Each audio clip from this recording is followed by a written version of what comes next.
He says, I'm sorry, but I just can't stand it anymore. This massive, outrageous pork-filled congressional spending bill is a disgusting abomination. Shame on those who voted for it. You know you did wrong. You know it. You know it. Does that move the needle at all, or nobody cares and it just gets passed and we'll have to grow our way out of the deficit? That seems like the path we're on. Ultimately, I don't think we should ever forget that politicians lie constantly, and most politicians, when they get in power, are toll keepers. So I'm curious, what did they cut? Tax incentives for solar power production? What are some of the power production incentives that they cut? Yeah, so the investment tax credit is the big one. And this was codified when Trump came to the White House. People were like, "Oh, he might cut the The EV like credit? the solar and wind credit, the EV credit too." My contention, and I think most people that I saw online were like, "That would take an act of Congress. You can't just like executive order away these credits because they're enshrined in law."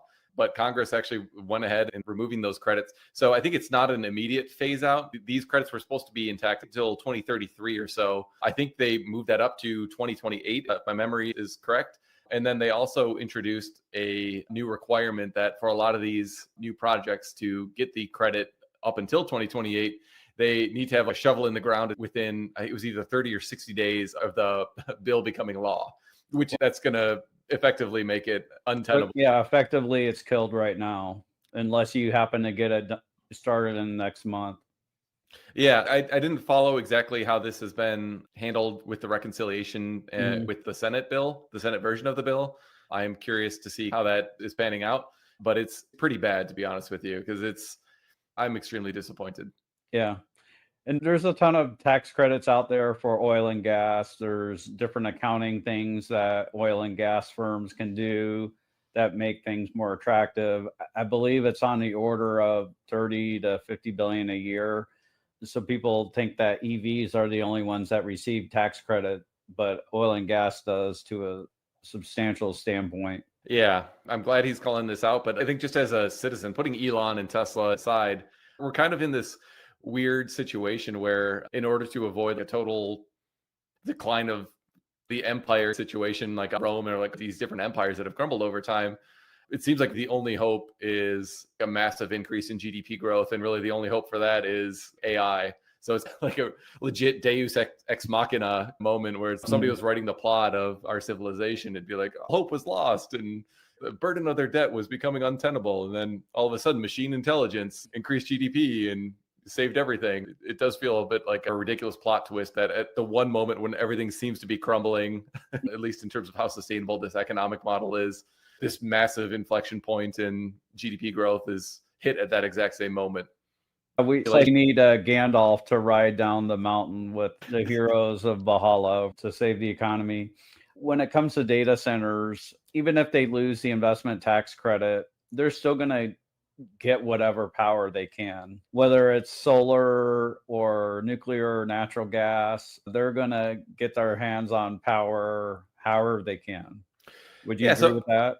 Yes, if there were fewer roadblocks, like if the interconnect process was smoother, if the investments in our grid on the transmission and distribution side were being made at scale and in a timely manner, then we could add a lot more generation quickly and we could add a lot more data centers at a lower overall cost. By removing the economics of the lowest cost generation, you're essentially reducing the amount of new generation that's going to be added to the grid. I got to figure out where my camera is over here.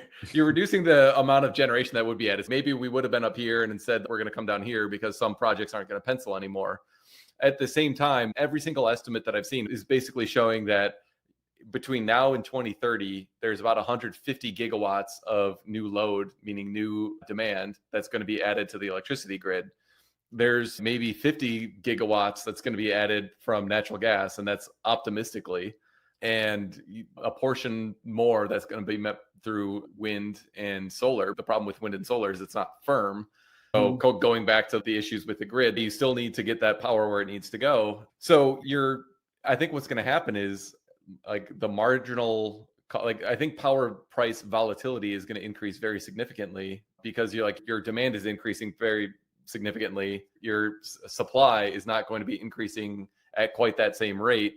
And then the interconnect like process in general is just going to limit how much firm power can be added in a quick period of time. Projecting all this forward in my head, it just seems clear that you're going to have rising prices of power, which is going to make the cost a lot higher for all these AI inquiries and the training. You could have lower costs of power, and therefore, like when oil prices are low, that benefits society in general. Electricity is the new oil for this generation. We're artificially limiting its supply and not investing in the processes that would allow it to be distributed as efficiently as possible.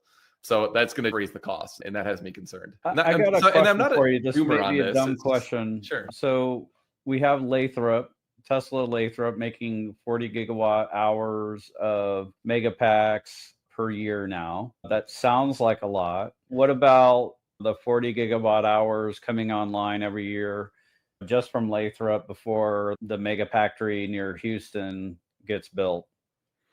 So it does sound like a lot, I will admit. So 40 gigawatt hours coming online, and I talked about 100 gigawatt shortfall roughly. So doesn't that just fill the gap? No, because we're talking about capacity versus power. The 150 gigawatts that I was talking about of new capacity, that would be new load added to the grid. So if you think of the peak demand of the US grid, it's about 1.3 terawatts. We're talking about that going to 1.45 terawatts. The 40 gigawatt hours coming out of Lathrop, that's 40 gigawatts that you can cycle once per day.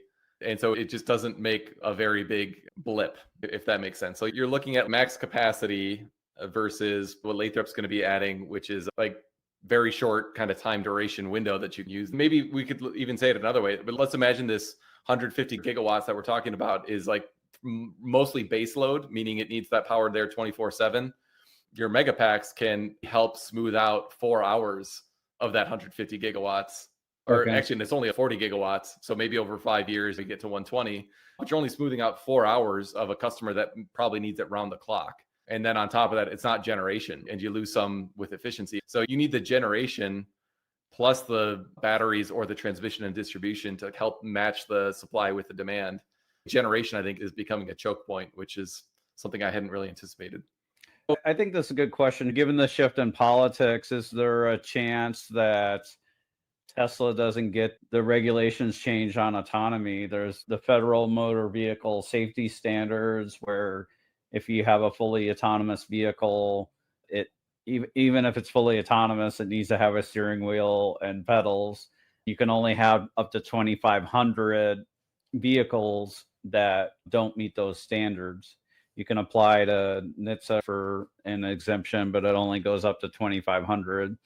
So they're needing the Transportation Secretary, Sean Duffy, and Congress is working on a bill right now to give him authority to raise these limits or remove the limits and work on a federal standard.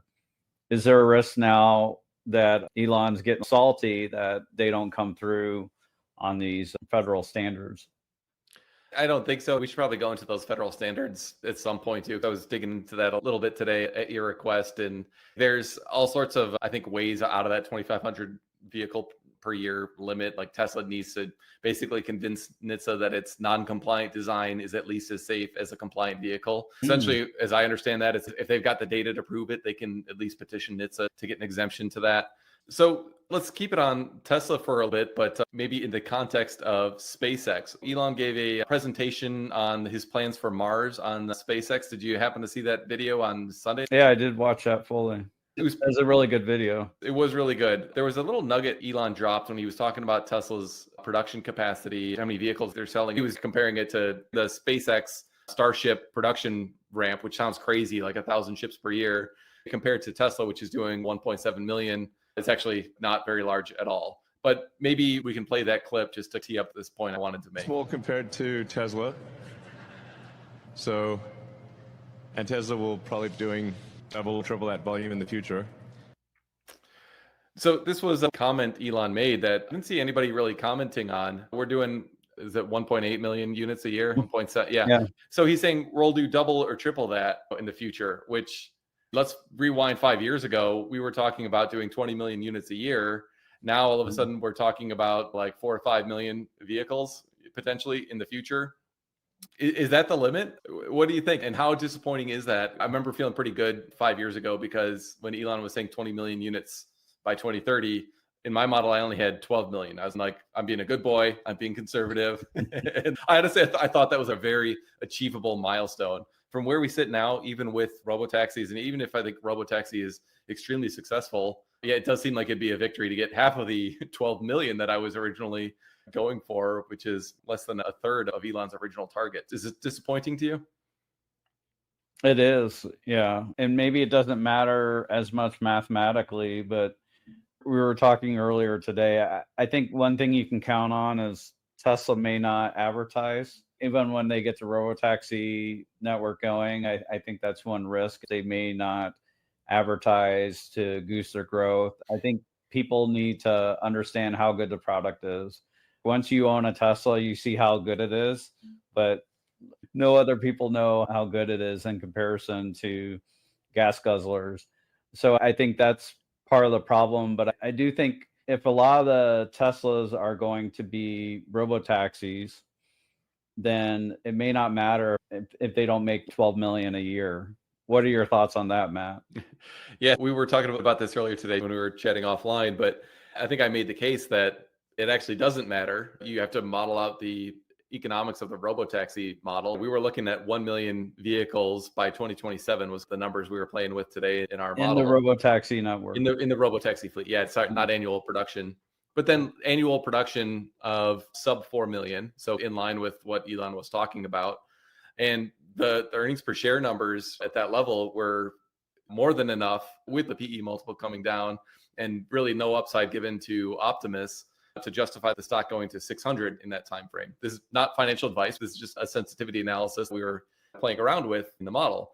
The point being, the economics of robotaxi are worth a multiple of the economics of just selling a car, even though the volumes are massively down from where the bulls were predicting they would be. I think I remember Warren was even saying 20 million is too low, like they'll do 30 million or something like that. Like people had crazy expectations back in 2020. So even though the sober expectations for right now are a very meaningful drop from what we were expecting back then, there still is very significant upside in the stock just based on Robotaxi. Then you've got Optimus, which is a whole other thing we could get into in all the upside that's there. I forget exactly what I said when we were talking earlier, but I was like, I feel a bit like, I don't know, some Uber bull. Just like, volumes don't matter, bro. It'll be fine. Like AI is going to solve it. It does feel like I feel a little uncomfortable with myself for even saying that, but I do believe it's logically true that the volumes matter much less than the ramp rate of robotaxis. We were doing some math and found that in order to potentially match the number of miles that Uber is doing in a year, you need 411,000 Tesla robotaxis operating basically most hours of the day, doing about 300 miles a day and 200 of those miles being billable. So essentially, you could match Uber's total addressable market with 411,000 Tesla robotaxis and then exceed them with more than that.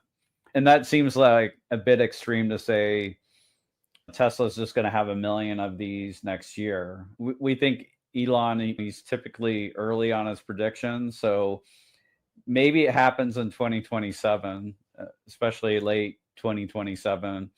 I'm guessing it's going to be under 250,000 next year, but we'll see. Yeah, I mean, I could see by year end, I could actually see it being 400,000 or 500,000, but I'm not sure I would bank on that. I think there's a very realistic scenario where they have the safety stats to prove that it's significantly safer than driving a human. That's been the most important thing. When do you get to the point where it's demonstrably safer than me driving? I can be completely checked out doing something else, and it's better than if I was at the wheel. That's been a milestone that is the single most important milestone. I think they've got a level of comfort that they are there or that they will be there very soon. If that's the case and you can demonstrate it, I do think the approvals for wide release will be there. So huge amount of uncertainty, I think, in the next 12 months of do they actually have the data or are we just thinking they will? Are the regulators cooperative? Do we get some sort of national framework? And then just how aggressive does Tesla want to be in rolling this out? Another point I made when you and I were talking offline earlier was Elon seems to be of the mindset that if this actually is safer than a human driving, then it's actually morally irresponsible to roll it out slowly. You will actually cost lives by having more people drive their cars than if you had gone with a more aggressive FSD rollout or Robotaxi rollout. So I think he will actually believe that it is morally imperative to go as aggressively as possible once the safety stats bear out that it's safer than a human.